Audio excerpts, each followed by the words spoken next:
तो गूगल ने मित्रों ऐप को निकाल दिया है प्ले स्टोर से एंड यहाँ पर इस वीडियो में हम बात करेंगे कि मित्रों ऐप को क्यों निकाला, क्या रीजंस थे एंड क्या उसके साथ कंट्रोवर्सी जुड़ी हुई थी जिसकी वजह से गूगल को आखिरकार मित्रों ऐप को निकालना पड़ा प्ले स्टोर से। एंड शुरू करते हैं इस वीडियो को बिना किसी देरी के। तो शुरू करने से पहले मैं बता दूं कि यहाँ पर तूफान आ रहा है। मैं मुंबई में रहता हूँ तो यहाँ पर तूफान आ रहा है, बट आई ट्राई कि मैं सारा हवा का आवाज निकाल दूं, बट अगर थोड़ा सा भी हवा आता है आवाज तो आप थोड़ा सा मैनेज कर लीजिएगा। तो यहाँ पर थोड़ा बात कर लेते हैं मित्रों ऐप के पास्ट की। तो यहाँ पर मित्रों ऐप लॉन्च हुआ था जब भी टिकटॉक वर्सेस यूट्यूब चल रहा था एंड टिकटॉक वर्सेस यूट्यूब चलने की वजह से टिकटॉक को बहुत ज़्यादा भारी मात्रा में हेट मिल रहा था, हम सबको ही पता है ये। एंड यहाँ पर मित्रों ऐप उस टाइम पे आया सामने एंड आने के बाद मित्रों ऐप को बहुत ही ज़्यादा फेम मिला बिकॉज वो एक इंडियन ऐप था, ऐसा तो कहा जा रहा था बेसिकली। आगे बात करेंगे कि इंडियन ऐप था कि नहीं था, बट उसको कहा जा रहा था कि वो इंडियन ऐप है जिसकी वजह से बहुत लोग उसको डाउनलोड कर रहे थे। एंड इवन व्हाट्सएप पे भी मित्रों ऐप का प्रमोशन चल रहा था, बहुत लोग मित्रों ऐप को प्रमोट कर रहे थे व्हाट्सएप पे, तो वहां से भी वो बहुत ज्यादा प्रमोट हुआ। एंड अब बात कर लेते हैं कि मित्रों ऐप के साथ में क्या क्या इश्यूज थे। तो पहली बात, यहाँ पर कोई प्रॉपर प्राइवेसी एंड पॉलिसीज नहीं था मित्रों ऐप का।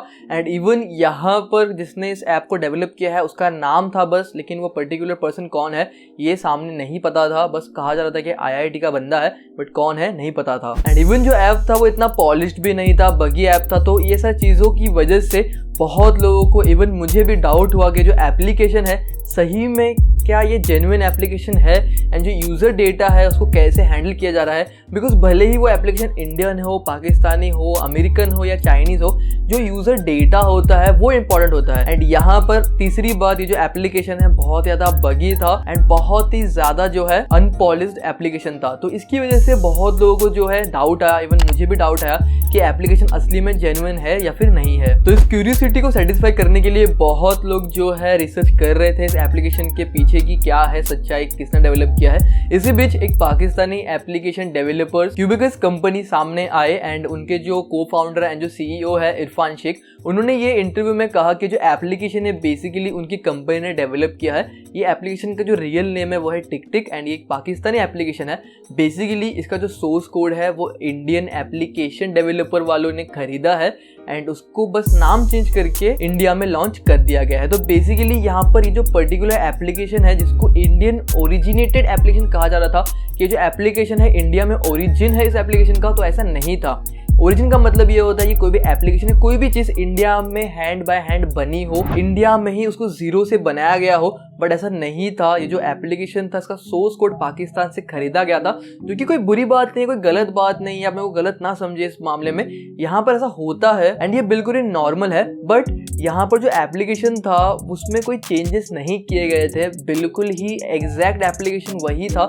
जो एप्लीकेशन पाकिस्तान में था वही एप्लीकेशन इंडिया वालों ने, फिर कह सकते जो डेवलपर्स है उन्होंने इसको वैसे का वैसा ही सिर्फ नाम चेंज करके अपलोड कर दिया था प्ले स्टोर पे। तो इसका मतलब ये हो गया कि जो एप्लीकेशन है उसमें कुछ चेंजेस नहीं किए गए हैं। तो बेसिकली इंडिया में जो एप्लीकेशन है लॉन्च तो हुआ है, बट इंडिया वालों ने कुछ उसमें अपना योगदान दिया ही नहीं है। एप्लीकेशन है इंडिया का बट इंडिया में बना नहीं है, बस नाम चेंज हुआ है इंडिया में आके।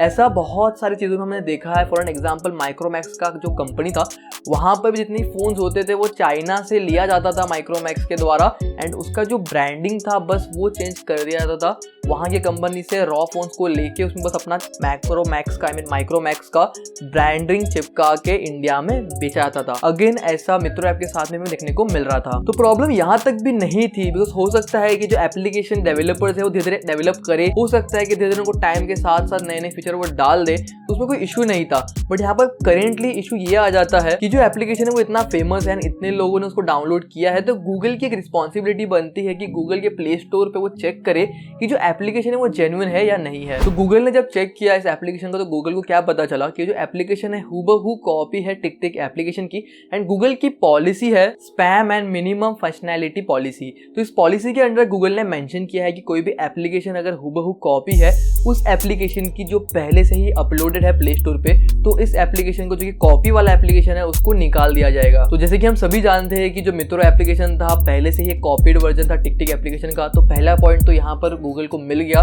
कि ये कॉपीड एप्लीकेशन है जहाँ पर कोई भी चेंजेस नहीं किए गए हैं, सिर्फ नाम को चेंज किया गया है। तो पहला पॉइंट उनको वो मिल गया। सेकेंड पॉइंट, यहाँ पर कोई भी प्रॉपर डेटा नहीं था इस एप्लीकेशन का, कोई भी प्रॉपर प्राइवेसी पॉलिसी नहीं था कोई भी प्रॉपर इस एप्लीकेशन को जो संभालता है उसका कोई भी डेटा अवेलेबल नहीं था कि कौन संभाल रहा है, कौन डेवलप कर रहा है। थर्ड, यहाँ पर हमें ये भी पता नहीं था कि जो यूजर की जो डेटा है उसको कैसे मैनेज किया जाएगा बाय दिस एप्लीकेशन। यहाँ पर बेसिकली मैं बताना ये चाहता हूँ कि जितने वीडियोस आप अपलोड करते हो इस एप्लीकेशन पे उसको कैसे मैनेज किया जाएगा, कहाँ पर इस एप्लीकेशन ने उस सारे डेटा को स्टोर किया है एंड क्या वो डेटा सही में सेफ है या फिर रिस्क पे है, कुछ भी पता नहीं था। तो इस सारी चीज़ों को देखते हुए गूगल ने इस एप्लीकेशन को कल निकाल दिया है प्ले स्टोर से। एंड इवन आप लोग में से बहुत लोग कहोगे कि बहुत सारे वीडियोस है जहां पर ये मेंशन किया गया था कि प्राइवेसी पॉलिसी डाल दी गई है, इस एप्लीकेशन की प्राइवेसी पॉलिसी अपडेट कर दी गई है। बट मैं आपको एक चीज़ बता दूं कि जो प्राइवेसी पॉलिसी था 30 मई को CCPA के अंडर में अपडेट की गई थी, जहां पर भी अगेन ज़्यादा इन्फॉर्मेशन नहीं दिया गया था, जिसकी वजह से जो गूगल है उसको कुछ भी ज़्यादा इन्फॉर्मेशन नहीं मिला इस एप्लीकेशन के बारे में। एंड अगेन इस एप्लीकेशन को एक स्पैम के द्वारा देखा गया, स्पैम के नज़र से देखा गया एंड इसको निकाल दिया गया प्ले स्टोर से। एंड इवन यहाँ पर बहुत सारे अन्य ऐसे भी एप्लीकेशंस थे जो कि चाइना के खिलाफ थे एंड यहाँ पर मेंशन किया जा रहा था कि वो चाइना के जितने भी एप्लीकेशंस थे उसको रिमूव करने के लिए वो सारे एप्लीकेशन इंडिया वालों ने बनाया था, फिर किसी और ने बनाया था, इसका कोई प्रूफ नहीं है। बट यहाँ पर जितने भी चाइना के अगेंस्ट जितने भी एप्लीकेशंस थे प्ले स्टोर पे जो कि पोटेंशियली इंडिया वालों ने बनाया है उसको भी निकाल दिया गया। प्रूफ नहीं है कि इंडिया ने बनाया है या नहीं बनाया है, बट ऐसा कहा जा रहा है कि इंडिया वालों ने बनाया था, तो इसकी वजह से उसको भी निकाल दिया गया बिकॉज वो लाइक चाइनीज गवर्नमेंट को भी हर्ट कर रहे थे। एंड इवन ये सही नहीं है बिकॉज कोई भी अगर वायलेटिंग चीज़ है, अगर कोई भी झगड़ा लगाने वाली चीज़ अगर यूट्यूब पे या फिर अगर आप प्ले स्टोर पे अपलोड करते हो तो उसको निकाल दिया जाता है। अगर इवन मैं यूट्यूब पे कोई ऐसी वीडियो डालूँ जहाँ पर मैं चाइना के खिलाफ गाली गलौज कर रहा है, फिर इवन कोई भी बैड वर्ड्स में यूज़ कर रहा हो कोई भी कंट्री के खिलाफ या कोई भी कम्युनिटी के खिलाफ, तो मेरी वीडियो भी डाउन कर दी जाएगी एंड हो सकता है कि मेरे चैनल पे स्ट्राइक आ जाए। तो ऐसा अलाउड नहीं है, तो गूगल पे आप ऐसा कुछ भी नहीं कर सकते हो जो कि कोई भी कम्युनिटी, कंट्री या कोई भी रिलीजन को हर्ट करता हो। यहाँ पर बहुत सारे यूट्यूबर ने इस एप्लीकेशन के सपोर्ट में भी वीडियो बनाई, बहुत सारे यूट्यूबर्स ने इसके अगेंस्ट भी वीडियो बनाई। उससे मैं कुछ कहूँगा नहीं बिकॉज यहाँ पर सबका अपना ओपिनियन होता है, किसने इसके सपोर्ट में बनाया बिकॉज उसको वो सही लगा, उसके लिए वो जो फैक्ट्स थे वो सही थे। बहुत लोगों को ये जो वीडियो है अभी कह सकते हैं कि जो एप्लीकेशन है सही नहीं लगा तो उन्होंने उसके खिलाफ वीडियो बनाया, तो वो तो उनका ओपिनियन है। बाकी मेरा ओपिनियन यही है कि कोई भी एप्लीकेशन हो, कोई भी कंट्री से बिलोंग करता हो या कहीं का भी हो, किसी ने भी डेवलप किया हो, अगर वो चीज़ में कोई भी चीज़ गलत आपको लगती है, जब तक उसका डेवलपर सामने नहीं आता, जब तक उसके डेवलपर के मुंह आप सुनने लेते कि असली में इस एप्लीकेशन में क्या है क्या नहीं है, कैसे मैनेज किया जा रहा है डेटा को, तब तक डाउनलोड ना करें बेहतर होगा। बिकॉज यहाँ पर बहुत ज़्यादा डेटा लीकिंग के यहाँ पर जो है केसेस सामने आ रहे हैं। डार्क वेब पे बहुत ही सारे जो है हमारे डेटा को बेच दिया जाता है एंड बहुत ज़्यादा कमाया जाता है, जिसकी वजह से मैं ये चीज़ कहूँगा कि आप सतर्क रहे। बाकी वीडियो मुझे इतना ही करना था, आपको समझ में आ गया होगा। एंड आप प्लीज़ ध्यान रखिएगा आगे से कि आप कोई भी चीज़ डाउनलोड करते हो, कोई भी एप्लीकेशन या कोई भी प्रोडक्ट अगर आप खरीदते हो तो पहले आप जांच पड़ताल कर लीजिए एंड आपको उसका रिव्यू देख लीजिए। अगर प्रोडक्ट है तो